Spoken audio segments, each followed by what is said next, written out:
Buenos días con todos. Mi nombre es Pedro Ángelo Ruiz Vega. He culminado recientemente el internado por la Universidad Privada Antenor Orrego y además soy miembro titular de Socio en UPAO. En esta ocasión voy a exponer el tema de trombosis del módulo de hematología. Para definir trombosis, podemos definirlo como la generación de un trombo que se forma dentro de la luz de un vaso, ya sea arteria, vena, e incluso vasos más pequeños también, como arteriolas o vénulas. Estos se conocen como microtrombos y que si es que este trombo llega a ser muy grande, puede llegar incluso a ocluir la luz del vaso. Y todo esto se genera a consecuencia de una activación patológica, es decir, una sobreactivación del mecanismo hemostático normal, ¿no? Que tenemos todos fisiológicamente. Básicamente un trombo es un coágulo sanguíneo. Entonces, como tal, dentro de su composición va a tener principalmente a dos componentes muy importantes. Por un lado, la fibrina y por otro lado, las plaquetas. Pero también en menor medida va a contener otros elementos como los glóbulos rojos, incluso glóbulos blancos en muy pequeña proporción. Tenemos dos tipos de trombos. Tenemos un trombo oclusivo, un trombo mural, bueno, y también lo que conocemos como émbolo. Un trombo mural es aquel que observamos en la imagen inferior, un trombo que se forma en la pared del endotelio y que no está ocluyendo la totalidad del vaso. Sí puede ocluir un gran porcentaje, pero no todo. Mientras que un trombo oclusivo es el que en un inicio fue trombo mural, muy probablemente, y como este trombo ha ido avanzando, se ha convertido en un trombo oclusivo. Y un émbolo se denomina émbolo a cualquier tipo de trombo, ya sea mural o oclusivo, que se desprende de la pared del vaso y viaja, como vemos en la imagen inferior, en la parte derecha, viaja a través del torrente sanguíneo y puede eh, ir hasta sitios muy lejanos incluso, ¿no? Un ejemplo serían los trombos que se pueden formar dentro de las cavidades cardíacas, que al inicio son trombos murales, pero que luego como émbolos, ya en forma de émbolos, viajan y llegan a través de las carótidas a las arterias cerebrales, causando infartos. Tenemos básicamente dos tipos de trombos, y esto de acuerdo a qué tipo de vasos se está generando ese trombo. Tenemos arteriales y venosos. Algo para recordar aquí es que los venosos son los más frecuentes, mientras que los arteriales son los más graves, así recuérdalo. Dentro de los arteriales tenemos una infinidad, un trombo se puede generar, dicho sea de paso, en cualquier arteria o vena del cuerpo. Los más frecuentes, o mejor dicho, los más graves, los más importantes, los de mayor impacto, son el infarto o miocardio y el ACV isquémico, que son la primera y segunda causa de mortalidad. eh, y dentro de los trombos venosos tenemos la trombosis venosa profunda y la tromboembolia pulmonar. Estos son los más frecuentes, ¿no? Otros, por ejemplo, dentro de los trombos arteriales tenemos la enfermedad arterial periférica, entre otros. Dentro de la epidemiología es lo que les estaba comentando. Si hablamos de morbilidad, tenemos representando a las trombosis venosas. Por ejemplo, la trombosis venosa periférica, que es la enfermedad trombótica más frecuente de todas, se produce de 1 a 2 casos por cada 1000 habitantes. Y la tromboembolia pulmonar, que dicho sea de paso, por lo general se produce secundario a una trombosis venosa profunda, tiene una incidencia de 1,6 a 1,8 por cada 1000 habitantes. Si hablamos de mortalidad, ahí tenemos que ir principalmente a los trombos arteriales, como les comentaba. Se dice que 1 de cada 4 muertes a nivel mundial está dado por una enfermedad trombótica, principalmente arterial, y es la principal causa de muerte. A la cabeza, infarto por miocardio, luego ACV isquémico y en tercer lugar la tromboembolia pulmonar. A nivel mundial, en un estudio mm, multicéntrico que se hizo internacional en el año 2010. Bueno, vamos a la fisiopatología. A la fisiopatología tenemos la famosa triada de Virchow. Esta aplica para los dos tipos de trombos, tanto venoso como arterial. Entonces, la triada que nos dice que la lesión de un vaso, del vaso sanguíneo, específicamente en la capa endotelial, La éstasis vascular, que significa enlentecimiento del flujo sanguíneo, y la hipercoagulabilidad. Hipercoagulabilidad quiere decir una alteración o incremento en los factores de coagulación principalmente. Se dice que una alteración en estos tres basta para que se produzca la trombosis. Sin embargo, cuando hablamos de trombo arterial, el factor predominante es la lesión endotelial y en este caso se va a formar un trombo blanco, ya que, como sabemos, las arterias son los vasos que llevan oxígeno a todas las partes del cuerpo. Entonces, debido a la isquemia, al no llegar oxígeno, se va a producir un trombo blanco. Mientras que en la venosa, al haber un trombo, lo que va a pasar es que se va a acumular la sangre. Entonces, debido a la sangre venosa que es más oscura, se va a formar un trombo rojo. Ahora, eh, en la fisiopatología de la trombosis venosa se implican principalmente estos dos factores de la triada de Virchow. Estasis venosa en primer lugar y en segundo lugar la hipercoagulabilidad. Bien. Entonces, antes de hablar de esto también, de la fisiopatología, es importante recalcar de que tanto el tamaño, la localización y la estructura de un trombo van a estar condicionados por el flujo sanguíneo. Entonces va a depender mucho del tipo de vaso. Si el vaso es más grande, más pequeño, todo eso va a condicionar a la gravedad incluso de la enfermedad. Para la fisiopatología hay que entender primero la hemostasia, ¿no?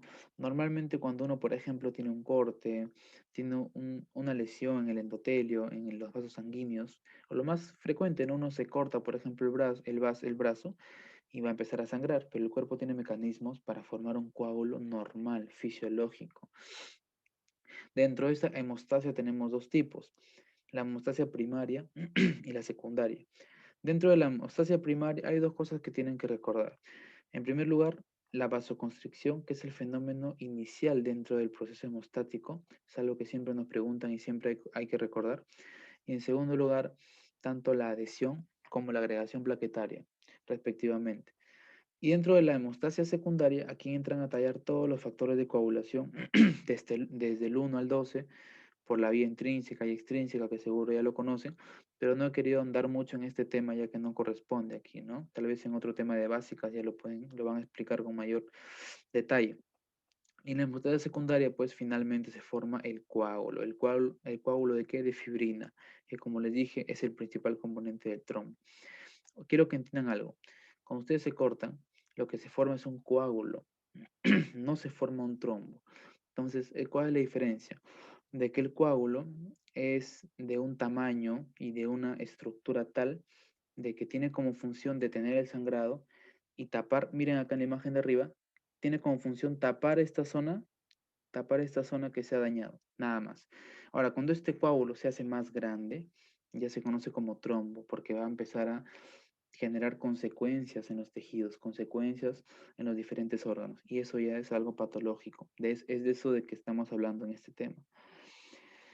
Entonces, para hablar del mecanismo de lesión endotelial, que les dije que era el principal mecanismo de la trombosis arterial, ojo que en la trombosis arterial hay dos principales mecanismos que quiero que se acuerden. Principal, lesión endotelial, y en segundo lugar, hay un acortamiento de la vida media de las plaquetas, que aproximadamente de 7 a 10 días. Entonces, esta vida media disminuye y las plaquetas empiezan a morir más rápido, ¿no?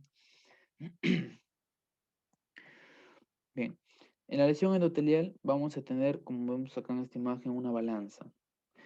Va a haber, por un lado, una disminución de los agentes fibrinolíticos y un aumento de la activación plaquetaria, como les decía, y de la cascada de coagulación.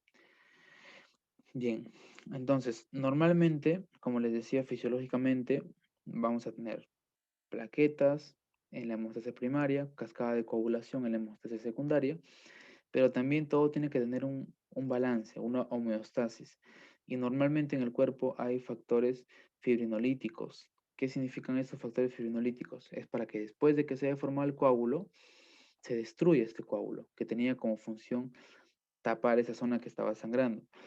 Pero en una enfermedad trombótica hay un aumento excesivo, miren acá, de la parte de abajo, y una disminución de los factores que van a inhibir el crecimiento, como el heparansulfato, antitrombina, trombomodulina y el activador de plasminógeno tisular. Estos principalmente van a inhibir a dos factores de coagulación. En primer lugar, la trombina, factor 2, y en segundo lugar, el factor 10A. Vamos a la etiología. Entonces, esta imagen me pareció bastante interesante, ya que de acuerdo a cada componente de la tríada de Virchow, vamos a tener diferentes etiologías, que es importante recalcar. Por ejemplo, en la parte de hipercoagulabilidad, el embarazo, el cáncer, terapias hormonales, por ejemplo, anticonceptivos orales principalmente, los combinados, enfermedades autoinmunes, entre otros. Estasis, a ver, les voy a decir los más frecuentes que se ven en la práctica clínica. En la hipercoagulabilidad siempre es el cáncer, ¿no? Un paciente con trombosis, por ejemplo, venosa profunda, que es la más frecuente. Paciente lamentablemente de edad avanzada, más de 65 años, que no tiene otro factor de riesgo detectable, tienen que hacerle todos los estudios para ver algún tipo de neoplasia. Esto siempre es así el protocolo. En estasis, el factor de riesgo más frecuente es la inmovilización, por ejemplo, un paciente que ha estado de viaje por largo tiempo o pacientes postrados, ¿no? Que no se le hace el movimiento adecuado, entonces tienden a hacer trombos. La edad avanzada también. Y en lesión endotelial, la cirugía. Siempre acuérdense de la cirugía, la sepsis también por ahí, ¿no? Y la aterosclerosis. Entonces, por ahí si les preguntan, ¿cuáles son los factores de riesgo más importantes para un trombo arterial? Acuérdense, trombo arterial se va por lesión endotelial. Y dentro de lesión endotelial, ¿qué factores tenemos? El más frecuente, aterosclerosis, no se olviden. Aterosclerosis, y por ahí algunos otros factores que también te conllevan aterosclerosis, a la cabeza el tabaco, no se olviden. Tabaco, hipertensión arterial, diabetes mellitus. Cuando hablamos de los signos y síntomas, ahí sí va a ser muy, muy variado, va a ser muy heterogéneo. He tratado de dividirlo entre trombosis arterial y venosa, pero déjenme decirles que este cuadro clínico va a depender mucho de acuerdo al tipo de arteria que se está obstruyendo. Algo muy general es que en la trombosis arterial va a haber isquemia, va a haber un dolor súbito por lo general e intenso que empeora con la actividad. Entonces, en la trombosis arterial, básicamente, ¿por qué se da? No le está llegando oxígeno a cierto órgano. Por ejemplo, un infarto de miocardio no le llega oxígeno al corazón. Un ACV isquémico no le llega oxígeno al cerebro. Y como no le llega oxígeno, aparte del dolor, lo que va a pasar es que no va a hacer su función ese órgano. ¿Y por qué le digo esto es importante? Porque con un ACV isquémico no es frecuente que el paciente venga con dolor en el cerebro, un dolor, cefalea, no es frecuente. Lo frecuente es que haya focalización neurológica, porque no está funcionando bien el encéfalo. Entonces va a obtener, por ejemplo, hemiparesia y todos los demás síntomas. Y dentro de la trombosis venosa, algo general es que va a haber un dolor intenso en las zonas de trombosis que van a seguir el trayecto venoso, aparte de edema, calor. La localización más frecuente son las extremidades inferiores y también la tromboembolia pulmonar, en segundo lugar.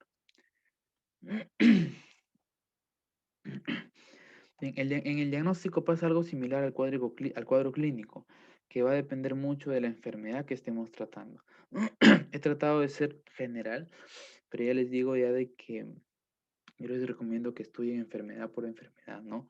Tema como trombosis como tal, el diagnóstico de trombosis es muy general y no lo van a encontrar tan claro en los libros, ¿no?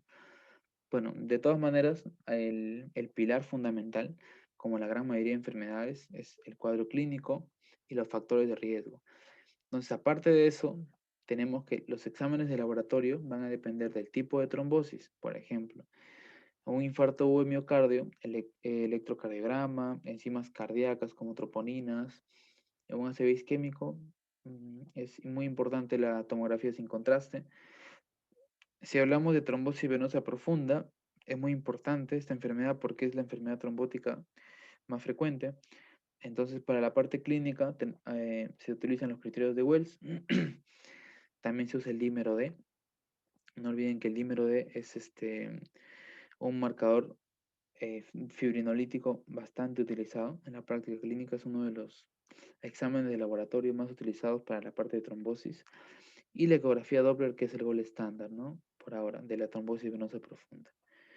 Para la tromboembolia pulmonar es algo parecido. Se utilizan los criterios de Wells y según los criterios de Wells van a salir un puntaje, perdón.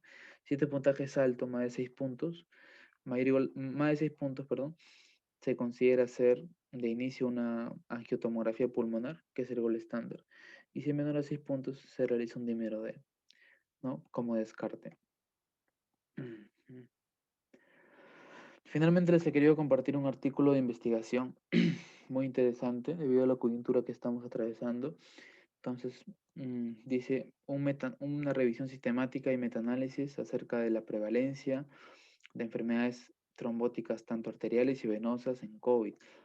Entonces, dentro de los resultados, miren, hubo un 14.7% de prevalencia de tromboembolia venosa, 8% de TEP, 11.8% de trombosis venosa profunda, miren, es lo más frecuente, 3.9% de aterosclerosis, 1.6% de IMA, 0.9% de ácido isquémico. Entonces, todo esto es para que vean la importancia de esta enfermedad, ya sea para los médicos cirujanos o sea la especialidad que sea, siempre la trombosis va a ser una enfermedad bastante prevalente y de bastante mortalidad, por la cual es necesario aprender.